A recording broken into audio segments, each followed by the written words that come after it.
Catherine sat in the dimly lit carriage, her eyes scanning the almost empty train. The rhythmic clatter of the wheels on the tracks was usually soothing, but tonight it did little to calm her nerves. She had spent the weekend visiting friends in the city, and was now returning to her small town. As the train sped through the countryside, she checked her watch. It was just past midnight. Suddenly, the train lurched and came to an abrupt halt. The sudden stop threw her forward, and she grabbed the armrest to steady herself. The intercom crackled to life, and a nervous voice came through. "Ladies and gentlemen, due to an emergency, we must stop at the next station. Please remain calm and seated." Catherine's unease grew. She peered out the window into the darkness, trying to make sense of what was happening. The train began to move slowly, pulling into a small, isolated station that seemed abandoned. The platform lights flickered ominously, casting eerie shadows. The doors opened, and Catherine's heart sank as several men in dark clothing and ski masks stormed the train, guns drawn. Panic erupted among the few passengers. One of the men fired a shot into the air, silencing the screams. "Everyone stay calm," he shouted. "We're taking control of this train. If you cooperate, no one will get hurt." Catherine ducked behind her seat, hoping to stay out of sight. The men began rounding up the passengers, forcing them into the central carriage. She crawled along the floor, slipping into an empty compartment. She hid under a seat, her breathing shallow and rapid. The train began moving again, the station disappearing into the night. Catherine listened intently to the hijackers' conversations, piecing together their plan. They were transporting something valuable and had decided to use the train to evade detection. Hours passed, and the tension grew thicker. Catherine's mind raced, trying to think of a way to alert the authorities without getting caught. Her phone had no signal, and escaping the moving train was impossible. The train eventually stopped at another deserted station. The hijackers ordered everyone off the train, herding them into a derelict building nearby. Catherine stayed hidden, watching as the criminals unloaded several large crates. She knew she had to do something. Waiting for the right moment, she slipped out of her hiding spot and found an old, dusty office with a landline phone. She dialed 911, her hands shaking. 911, what's your emergency? My name is Catherine, she whispered urgently. I'm on a train that's been hijacked. They've taken us to an abandoned building. Please send help. The operator's voice was calm. Stay on the line, Catherine. Help is on the way. Can you describe your location? Catherine glanced around. There is an old sign outside that says, Mayfield Station. Okay, stay hidden and keep the line open. Officers are on their way. Catherine hung up and crept back to her hiding spot. The hijackers were arguing now, their voices growing louder.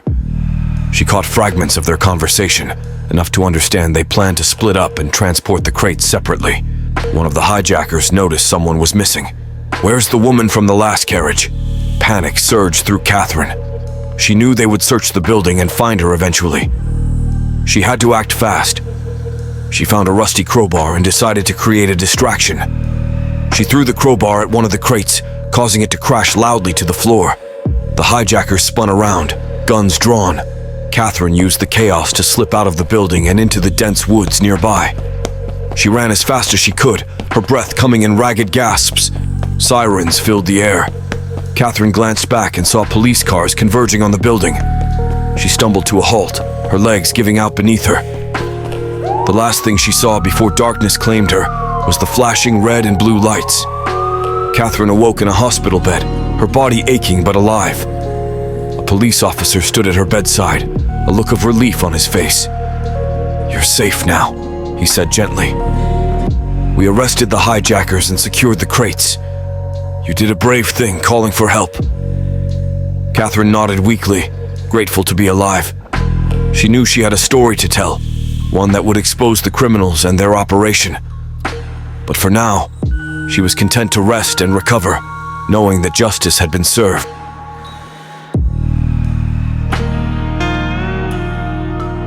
The old train chugged through the misty night, its wheels clattering rhythmically on the tracks. The night was dense with fog, and the eerie silence of the countryside was broken only by the occasional hoot of an owl. Inside the carriages, passengers settled into their seats, oblivious to the impending terror. Samantha, a young graphic designer, sat near the back of the train. She was returning home from a business trip, her mind still buzzing with ideas from the conference.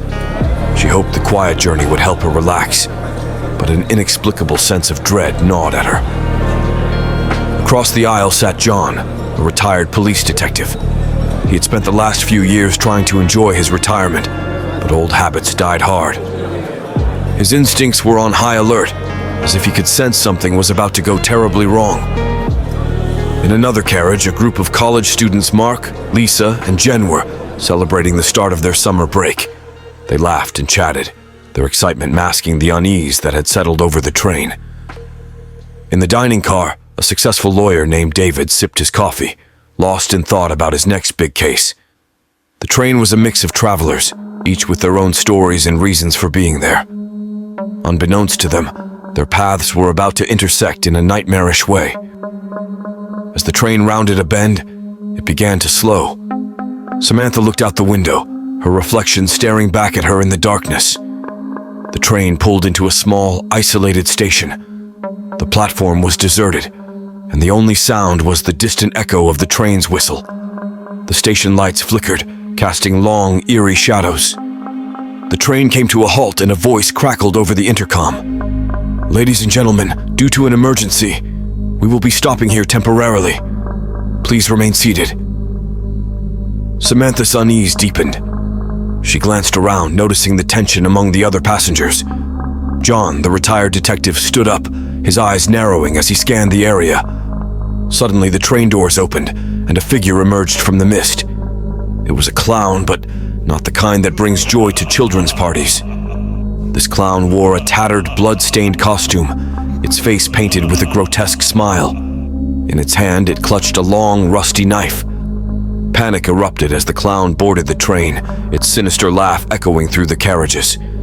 The passengers screamed and scrambled to get away, but the clown moved with terrifying speed.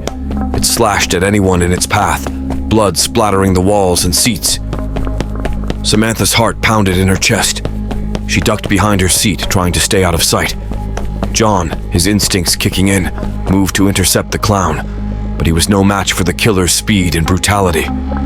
The clown stabbed him in the chest, and he collapsed to the floor, blood pooling around him. The group of college students huddled together, their faces pale with fear. Mark tried to shield Lisa and Jen, but the clown's knife found its mark, and he fell to the ground, his lifeless eyes staring up at the ceiling. David, the lawyer, tried to fight back, using a broken bottle as a weapon. But the clown was relentless, slashing and stabbing until David's screams were silenced.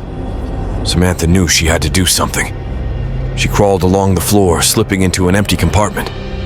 She found an emergency phone and dialed 911, her hands shaking. 911, what's your emergency? My name is Samantha, she whispered urgently. There's a killer clown on the train. Please, send help. The operator's voice was calm. Stay on the line, Samantha. Help is on the way. Can you describe your location? Samantha glanced around. We're at a small station. I think it's called Pine Creek. Okay, stay hidden and keep the line open. Officers are on their way. Samantha hung up and crept back to her hiding spot. The clown was still on a rampage, moving from carriage to carriage, its maniacal laughter filling the air. She knew it was only a matter of time before it found her. As the minutes ticked by, the sound of sirens filled the air. Samantha dared to peek out of her hiding spot and saw police cars converging on the station. The clown, sensing the approaching danger, turned its attention to the outside. The police stormed the train, their guns drawn. The clown fought back viciously, but it was outnumbered and outgunned. In a final, desperate act, it lunged at one of the officers, but a bullet stopped it in its tracks. The clown fell to the floor, its grotesque smile frozen in death. Samantha emerged from her hiding spot, trembling but alive. She was escorted off the train, the nightmare finally over. As she walked away from the blood-soaked carriages, she couldn't shake the image of the clown's twisted grin. In the days that followed, the story of the killer clown spread like wildfire. It turned out that the clown, a former circus performer, had gone mad after a series of personal tragedies. Its rampage was the result of a broken mind seeking revenge on a world that had wronged it. Samantha knew she would never forget that night, the terror and the bloodshed etched into her memory. She vowed to move on, to live her life to the fullest, but the haunting laughter of the clown would always linger in the back of her mind, a reminder of the horror that had unfolded on that train.